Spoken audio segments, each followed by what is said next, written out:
Radio Pakistan کے pensioners کا مسئلہ دن بدن سنگین سے سنگین تر ہوتا چلا جا رہا ہے۔ دکھ کی بات یہ ہے کہ اس کی پرواہ نہ تو ریڈیو پاکستان کی اعلیٰ ترین انتظامیہ کو ہے، جن میں ڈائریکٹر جنرل اور باقی ڈائریکٹر صاحبان شامل ہیں، نہ ہی وزارت اطلاعات کو اس سے کوئی مطلب لگ رہا ہے، نہ حکومت۔ کیا سو موٹو لینے والے اس انسانی سنگین بحران کا سو موٹو نہیں لیں گے؟ کیا عدالتیں صرف سیاسی کھیل کھیلنے کے لیے رہ گئی ہیں؟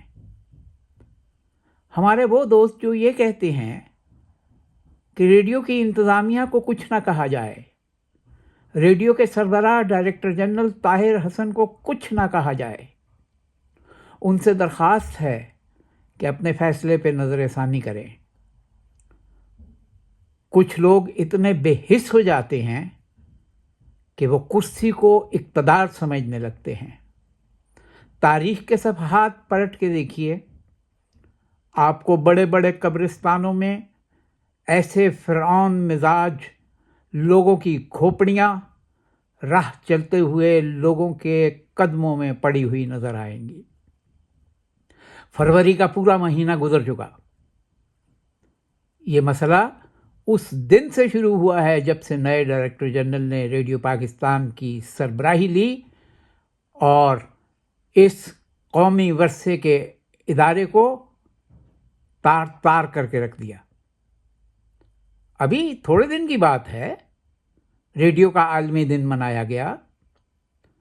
باوثوق ذرائع سے اور مصدقہ ذرائع سے یہ جان لیجئے کہ صرف اسلام آباد میں ہونے والی تقریب پر 32 سے 35 لاکھ روپیہ خرچ ہوا ہے، اور پاکستان بھر میں دوسرے اسٹیشنز کو ملا کے تقریباً 1 کروڑ روپے خرچ ہوئے ہیں۔ ان حالات میں کیا کوئی یہ پوچھ سکتا ہے کہ جب ساری اپنی نوجوانی، اپنی جوانی، اپنی زندگی ریڈیو کے نام لگانے والے پینشنرز کے لیے پینشن نہیں ہے، تو پھر یہ پیسے کہاں سے آ رہے ہیں؟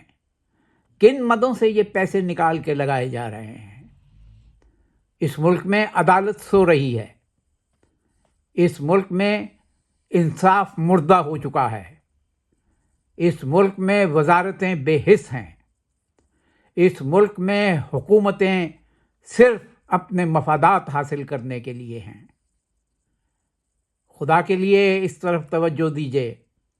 کیا آپ واقعی یہ چاہتے ہیں کہ ریڈیو کے ان پینشنرز میں سے کچھ پینشنر اسلام آباد کی سڑکوں پر خود سوزی کریں؟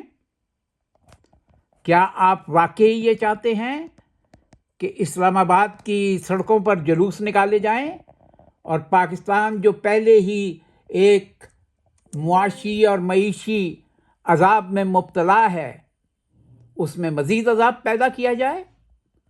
ریڈیو کے لوگ نہایت امن پسند ہیں۔ انہوں نے ہمیشہ اپنے تمام مطالبات کو نہایت سنجیدگی سے لیکن پرامن طور پہ حل کرنے کی کوشش کی ہے۔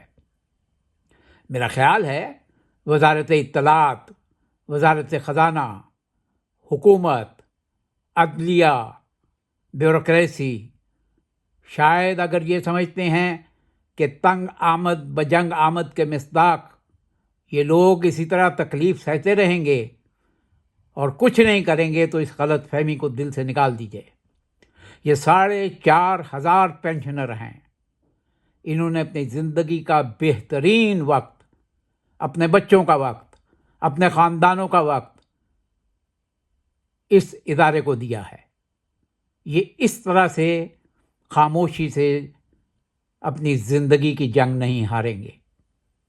ان میں کتنے ہیں جن کی پس انداز کی ہوئی رقم اب ختم ہونے کو ہے؟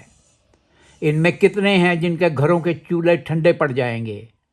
ان میں کتنے ہیں جنہیں روز مالک مکان آ کے دروازے پر دستک دیتا ہے؟ ان میں کتنے ہیں جن کے بچوں کی فیسیں جانی ہیں؟ ان میں کتنے ہیں جن کی بچیوں کی شادیاں ہونی تھیں، جنہیں کمیٹیشن بھی نہیں ملی اور پینشن بھی نہیں مل رہی؟ ان میں کتنے بیمار ہیں جنہیں دوائی تک نہیں ملتی، جنہیں میڈیکل نہیں ملتا؟ ان میں کتنے ہیں جن کے والدین علیل ہیں؟ ہم تو ریاست کو ماں کہتے ہیں، ریاست ڈائن تو نہیں ہوتی، ریاست اپنے بچوں کو بھی نہیں کھاتی۔ ریڈیو پاکستان کے وہ ملازمین اور وہ پینشنرز خاص طور پہ جو یہ سمجھتے ہیں کہ صرف فیس بک پر لکھ کے، صرف کالم لکھ کے، صرف تحقیقاتی رپورٹیں شائع کر کے، صرف فیس بک پر گروپ بنا کے آپ اپنے مقاصد حاصل کر لیں گے، تو معاف فرمائیے، یہ اتنے شرم والے لوگ نہیں ہیں کہ ان سے اس طرح سے آپ نبٹ پائیں گے۔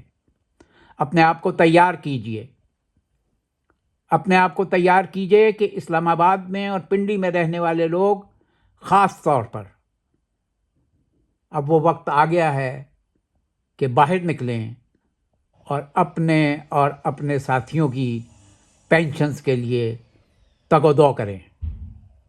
اس طرح دل مت دکھاؤ ظالموں، پینشنرز کو مت ستاؤ ظالموں، خوف صفدر ہو خدا کا ان کو کاش، شرم تھوڑی تو دکھاؤ ظالموں،